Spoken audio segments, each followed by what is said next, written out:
The purpose of our meeting today is to end another battle, a really horrible one, a war, something that we haven't seen since the Second World War, that is ravaging European soil, the deadliest and most destructive conflict that one can imagine. I've seen the pictures, I've seen the satellite photos and lots of other photos, and it's a horrible thing that's happening.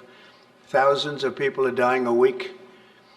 This very day is the third anniversary of the invasion of Ukraine, which would never have happened if I was president. That was not going to happen. It's time to end this bloodletting and restore peace, and I think we're going to do it. We've had some great conversations, including with Russia, and I've spoken with both President Putin and President Zelensky.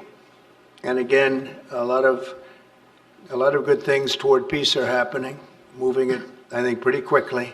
Our focus is on achieving a ceasefire as soon as possible and ultimately a permanent peace.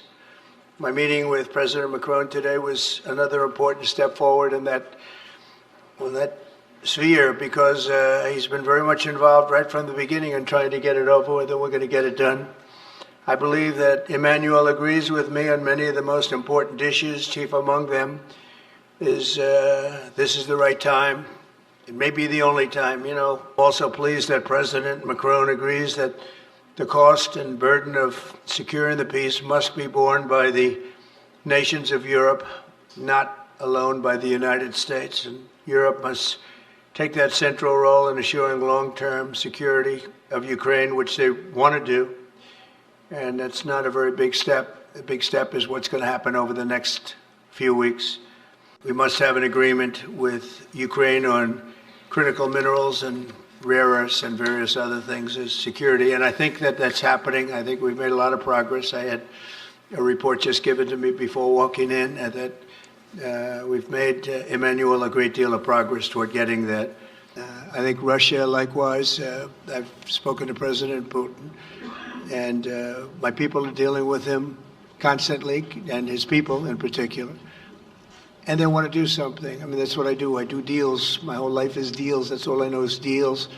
And I know when somebody wants to make it and when somebody doesn't. I will say this, before I came here, there was no communication with Russia whatsoever, and Russia wasn't answering calls. They were not talking to anybody. They wouldn't talk to anybody, and people sort of accepted that as being that they want to go forward and just keep going without stop. But when I got here, one of the first calls I made was to President Putin, and we were treated with great respect, and they want to end this war.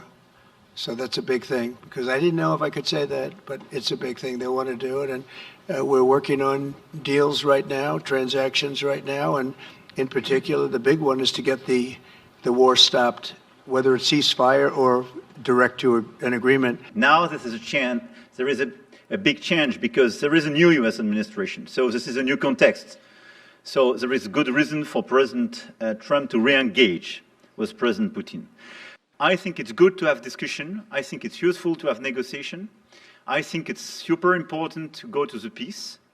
But my strong point was to say, let's try to get something first which can be assessed, checked and verified.